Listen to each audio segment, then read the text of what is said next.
What's going on, y'all? I'm KMBest, and I'm going to do a breakdown of the announced contents of the Spotlight caches in Marvel Snap. Let's jump into it.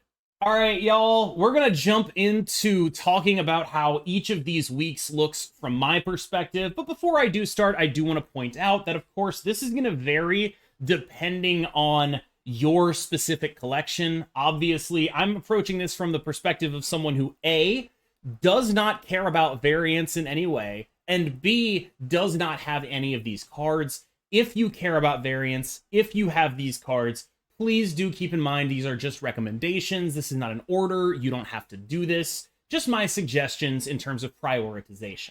So first up, the first week has Jean Grey, Null, and the Living Tribunal featured. And to me, I think this is one of the weaker weeks that exists, honestly. Null is not a card that you're going to use a lot. You're not going to see a lot of Null played. It's going to be around. Living Tribunal, absolutely terrible. Not worth opening in any facet.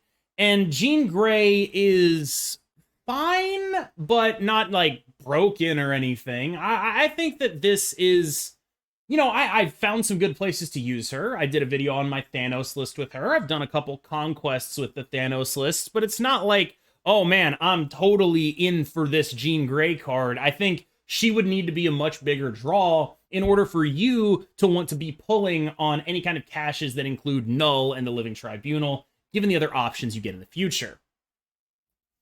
Now, the week of 7/18 is actually really interesting. So, something I learned recently is that Echo is permanent. I had been evaluating the card as if she turned off the next ongoing played on the location. She turns off all of them. All of your opponent's ongoings at a 1/2. And that makes me a lot more interested in her specifically, because that suddenly takes her from, niche and not necessarily incredible to maybe this is actually just great. So I'm a little more interested in Echo than I was previously. I can tell you that for sure. I also think Iron Lad is just a very, very, very, very powerful card. Iron Lad, extremely good. Extremely good card. One of the better ones you can get. Key in Darkhawk decks, key in Patriot decks. And, it's not necessarily seeing a ton of play outside of those, but being a key card in multiple archetypes is a valuable pickup. Now, Kang is not something that you're going to play a lot, but there is, something to the argument that, okay, he's a big bad, he's always going to cost 6,000. You're probably never going to buy him with tokens anyway. I'm not sure how to value big bad status at the moment because it only really impacted tokens, and now nothing is really downgrading, so who really knows? But I will say that I think this is a little bit more appealing to me personally than it is than the previous week was, just based on the strength of Iron Lad and the fact that Echo looks at least a non-zero amount of interesting. Now, on to the week of 7/25. Legion is a card that a lot of people hypothesize goes with Storm. My actual theory of how Legion is supposed to work is that you're going to want to use Legion in order to prevent your opponent from locking down locations. So rather than being a card you run with Storm, it's a card you run against Storm. So Legion's ability to transform all other locations into the one he is played on is the kind of thing that can generate game states where there are no negative locations for you. So they have a flooded location, well, now it's whatever we played Legion on. And I think if there is a deck that is in the market for saying, Storm, get out of here. Negative locations, get out of here. Anything that hurts me, get out of here. You're counting on winning like a Death's Domain with a Dr. Doom. Well, it's not a Death's Domain anymore on turn 5. I think that's actually a pretty interesting unit.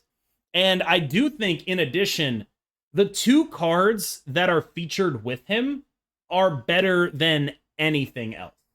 Darkhawk is a key component of the Darkhawk decks. Sounds a little bit obvious. High Evolutionary, a key component of the High Evolutionary decks. Now, I do think that though both of those archetypes are still going to stay around and generally exist through balance changes, these are not the kind of things that are likely to just disappear if they're slowly tuned down over time. And I think more specifically, my interest in Legion makes this a pretty interesting week. If you have no other cards, though, I think there's not even a question. Because if you have no Series 3 or no Series 4 and 5 cards, getting High Evolutionary, getting Darkhawk is insanely valuable. The one thing that throws a wrench into this for a player like that is I believe, I have not had it confirmed, that Legion might be releasing into Series 4, which means you're generally going to want to purchase the Series 4 cards with tokens, and the fact that they put the best of the Series 4 and 5 in the featured with Legion, I think they know that you might be wanting to purchase those Series 4 cards with tokens. I think they might be aware of that method of optimization. That said, I think just having High Evo in there would be enough to put this one over the top. Having Darkhawk in there is phenomenal. Getting both of those cards is a huge boost to your account, basically no matter where you are on the collection track. And if you don't have any Series 4 and 5 cards, I think without question, this is the one to open. So, final week is the week of 8-1, featuring Mirage, Thanos, and Master Mold. Now, Mirage is a card I think is going to have a relatively high floor, but what her viability will really depend on is how high her ceiling can get. At base, she's like, a 2/4 that draws you a card, which is pretty good, right? That's just good numbers, especially at the 2-cost slot, where there are just absolutely, there are so many bad 2-costs right now. You see the prevalence of Jeff just because people can run Jeff, and it's just like, oh, that's just good enough. Like, a 2/3 that does Jeff stuff, that's actually just great, because so many other 2-costs are just completely terrible. So I do appreciate Mirage bringing some diversity to the 2-cost slot, a different role that some decks might need and some decks might not. But I think at base, she is quite strong. Thanos has fallen from his previous perch atop the metagame. I would say most Thanos decks are solidly tier 2.5-ish. I know Lamby Series has been playing Thanos Bounce, but even if you ask him, he'd say actual bounce is better. And I think that sort of encapsulates Thanos as a whole right now, which is he's good, but if you want to play optimal best deck stuff, that's rarely ever going to be Thanos. Now, Master Mold, last card in the week of 8-1, and it is not very good. It is not a draw. You should not open looking for Master Mold. Don't do it. It's not good. Don't worry about it. So, to sum up, I think likely if you are someone who has absolutely no Series 4 and 5 cards, the week of 725 featuring High Evolutionary and Darkhawk is going to be the most beneficial for you. If you already have some of those cards, I actually think that most people who are watching this will probably have, one of High Evo or Darkhawk, maybe have Iron Lad, maybe have Thanos. Then suddenly you kind of wonder if you want to be opening at all. And then I think your focus needs to switch much more to, do I want the new card? Because if you have, say, Iron Lad, Evo, Darkhawk, and Thanos, which I think a lot of people who are longtime watchers of this channel and just playing the game will probably have it, then suddenly you end up in a situation where you're really picking and choosing between the new cards. And if you're in that situation, I really don't know what I would do. I might honestly continue to save. Jean Grey has been fun for me, but I don't really get the sense she's incredibly game-breaking. Echo always working, basically serving as a Cosmo for ongoing, I think makes her a lot more appealing than I previously thought. And also a little bit more balanced, right? Because now you can Killmonger that card. That matters, right? So Echo, I think, ends up being a lot stronger than I thought she was. And that, if you don't have Iron Lad, that Echo Iron Lad banner seems pretty compelling to me. As far as, other mixtures of cards, I think High Evolutionary should probably be a high priority purchase, regardless of any balance changes.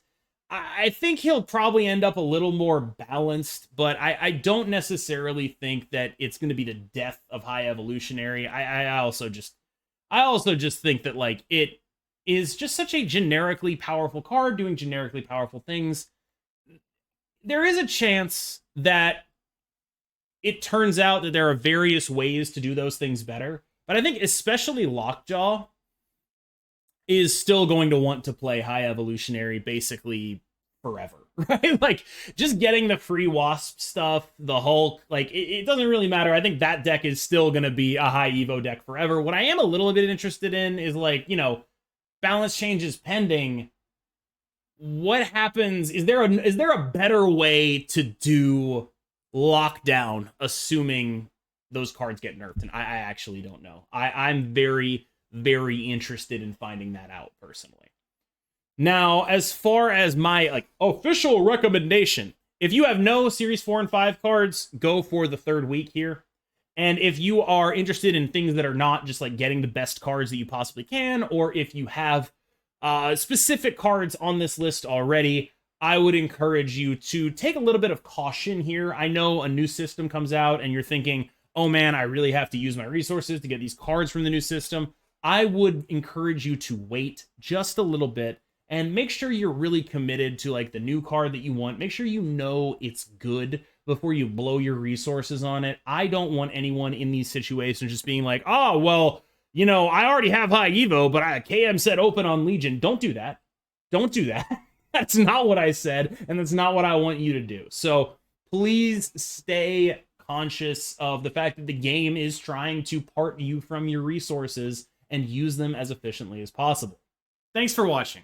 I hope you enjoyed this look at the new Spotlight caches and which ones I would open if I had no cards in Series 4 and 5, and I hope it informed your decision making, even if you have some of the cards already. As always, I've been KMBest. Thank you so much. Remember to like, subscribe, leave a comment. I read them all. I'm very stupid. Thank you. I'll see you in the next one.